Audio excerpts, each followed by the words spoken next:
Саламатсыңарбы балдар? Кутмандуу күнүңөр менен. Математика сабагыбызды баштайбыз. Силер менен математика сабагынын мугалими Бектурсунова Перизат. Бүгүнкү сабакта биз бөлүмдү аныктоо, орун алмаштыруу, бөлүштүрүү темасын өтөбүз. Булардын бардыгы балдар өткөн сабагыбызга байланыштуу. Өткөн сабакта эмне сабак өттүк эле? Теңдемелерди өткөнбүз. Бүгүнкү сабакта биз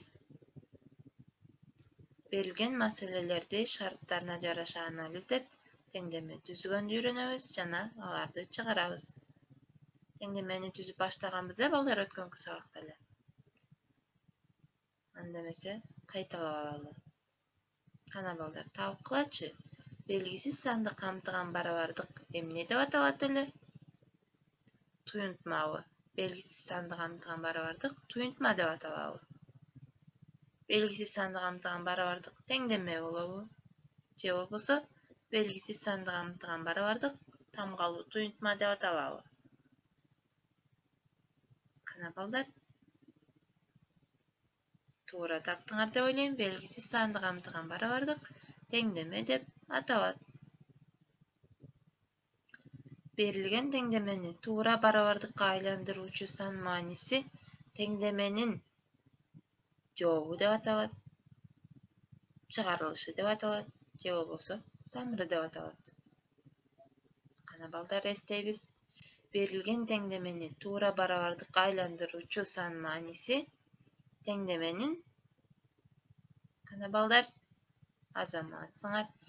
Берилген теңдемени туура барабардыкка айландыруучу сан мааниси теңдеменин тамыры деп аталат.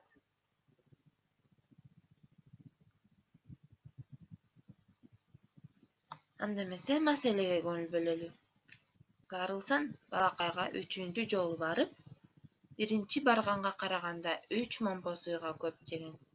Экинчи жолу барганда биринчиге караганда 2 эсе көп жеген. Карлсон 3 жолу барганда бардыгы болуп биригип 19 момпосуй жеген болсо, ал экинчи жолу барганда канча момпосуй жеген дейт. Демек, маселенин шартын алгач жакшылап түшүнүп алуубуз керек. Андан соң теңдеме түзөбүз. Демек, маселенин шартынан экинчи жана 3-чү жолу жеген момпосуйлардын саны биринчи жолу барганда жеген момпосуйлардын саны менен аныкталып аткан үчүн биринчи жолу жеген момпосуйдун санын x деп белгилейбиз. Анда экинчи жолу барганда жеген момпосуйлардын саны 2x болот. Ал эми 3-чү жолу барганда биринчиге караганда 3 момпосуйга көп деген үчүн x кошулган 3 болот. Демек, белгилөөлөрдү киргизип алдык. Анда теңдемебиз x кошулган 2x кошулган x плюс 3 барабар 19 теңдемесине ээ болобуз. Бул жерден кашаларды ачып, окшош мүчөлөрдү топтойбуз. 4x барабар 16 теңдемеси келип чыгат. Бул жерден барабардыктын оң жана сол жактарын тең 4кө бөлсөк, x барабар 4 теңдемеси келип чыгат. Демек, 4 бул жерде бизде биринчи жолу барганда жеген момпосуйлардын саны. Ал эми экинчи жолу 4 көбөйтүлгөн 2 десек, 8 момпосуй жептир. Ал эми 3-чүсүндө 7 момпосуй жептир. Демек, 4-кө 8-ти кошсок 12, 12-ге 7-ни кошсок 19. Демек, бардыгы биригип 19 момпосуй жеген экен. Туура чыгардыкпы балдар? Азаматсыңар. Бардыгыбыз 4 жана 5 деген бааларды алып жатабыз. Анда эмесе математикалык ребустарга көңүл бөлөлү. Ребус деген билебиз балдар, сүрөттөргө берилген көрүнүштөргө жараша биз кандайдыр бир сөздү табабыз. Кана балдар, бул жерде кайсы математикалык сөз катылган деп ойлойсуңар? 4 барабар 4 дейт. Демек, бул экөө эмне экен? 4 менен 4 экөө барабар же болбосо тең экен. Демек, бул жерде кайсы сөз катылыптыр балдар? Биздин өтүп жаткан темабызга байланыштуу теңдеме. Азаматсыңар туура таптык деп ойлойм. Кийинкибизде М тамгасы, М тамгасы жана бул эмне? Ат, Демек, бул жерде кайсы сөз катылган экен, балдар? Математика. Туура таптык, балдар. Анда кийинки маселеге көңүл бөлөлү. Китеп текчесинин төмөнкүсүндө жогоркусуна караганда 2 эсе көп китеп бар. Жакшылап шартына көңүл бөлөбүз, балдар. Төмөнкүсүндө жогоркусуна караганда 2 эсе көп китеп бар дейт. Эгерде төмөнкү текчеден 7 китепти алып жогоркусуна койсок, текчедеги китептердин сандары бирдей болуп калат. Ар бир текчеде канчадан китеп бар? Демек, жогорку текчедеги китептер x экен. Ал эми төмөнкү текчеде 2 эсе көп болгон үчүн 2x. Төмөнкүсүнөн 7 китепти алып дейт. Демек, 2x'тин 7-ни кемитип, жогоркусуна койсок дейт, x'ке 7-ни кошобуз экен. Анда экөө бирдей болуп калат дейт. Демек, теңдемебиз кандай болот, балдар? Китептердин санын которуштургандан кийин барабар болуп калган үчүн x кошулган 7 барабар 2x кемитилген 7. Бул жерден 2x кемитилген x барабар 7 кошулган 7 деген теңдемеге ээ болобуз. Демек, көрүп тургандай эле 2x'тен x'ти кемитсек 1x калат, 7-ге 7-ни кошсок 14. Демек, x барабар 14 бул жогорку текчедеги китептердин саны. 2 көбөйтүлгөн 14. Демек, 28 бул төмөнкү текчедеги китептердин саны.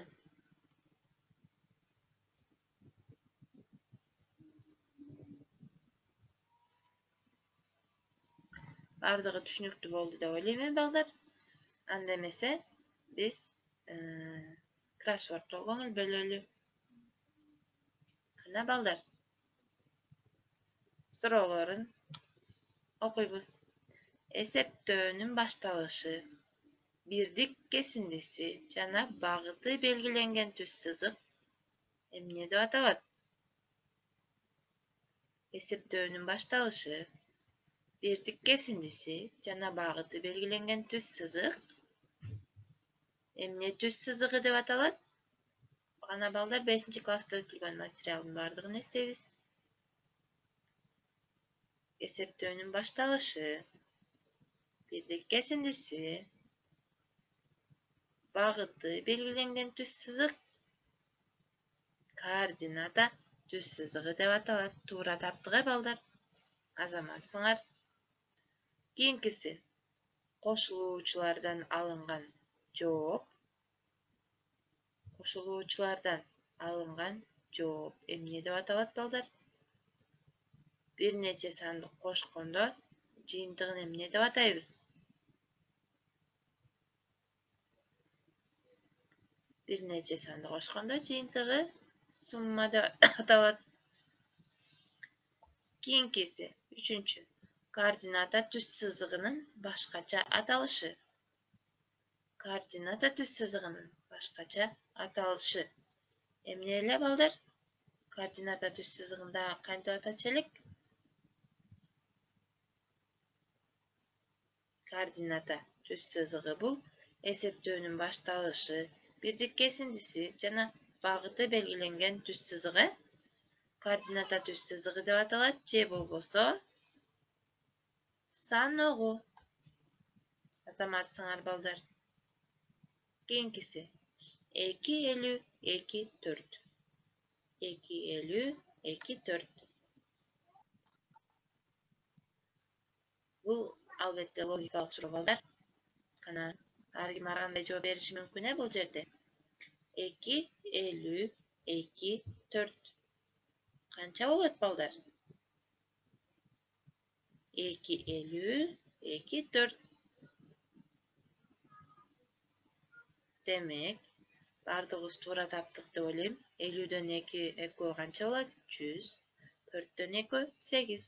Экөө биригип 100,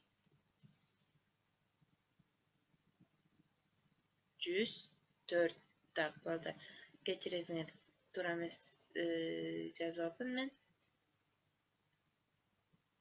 2 boluş gerek gene. Teknikalik gataçylyk ketdi. Anda akırkı surowuz sandardan, tamgalardan, kaşalardan jana alar menen bolgon amaldardan emne tüzülöt.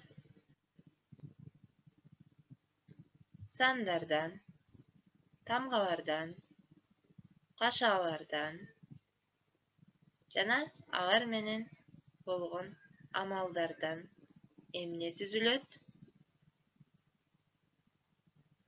Biz emne çıgarabız matematikada?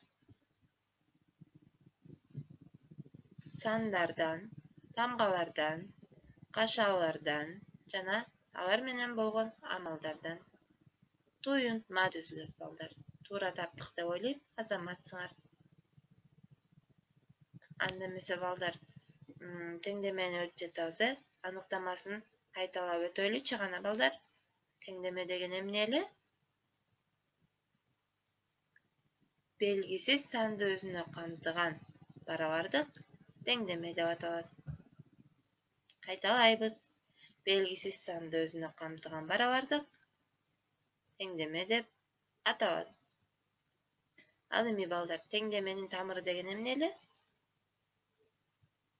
Teňdemenin tamyry bu berilgen barabardykdy tuura barabardyk. Berilgen teňdemeni tuura barabardykka aýlandyruvçy san manisi, belgisizden san manisi berilgen teňdemenin tamyry dep atalat.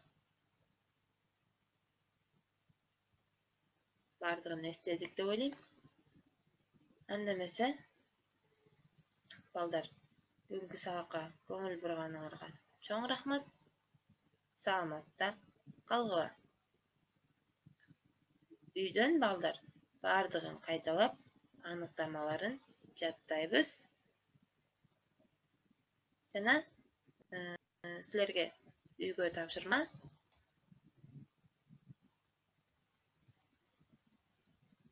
Orun almaşdyruu temasynyň kийinki gelgen könügünü işleýsiňer. Anda emese balдар, salamatda kalgyla. Bugünkü sabakda oturup bergeniňerge çoň rahmat.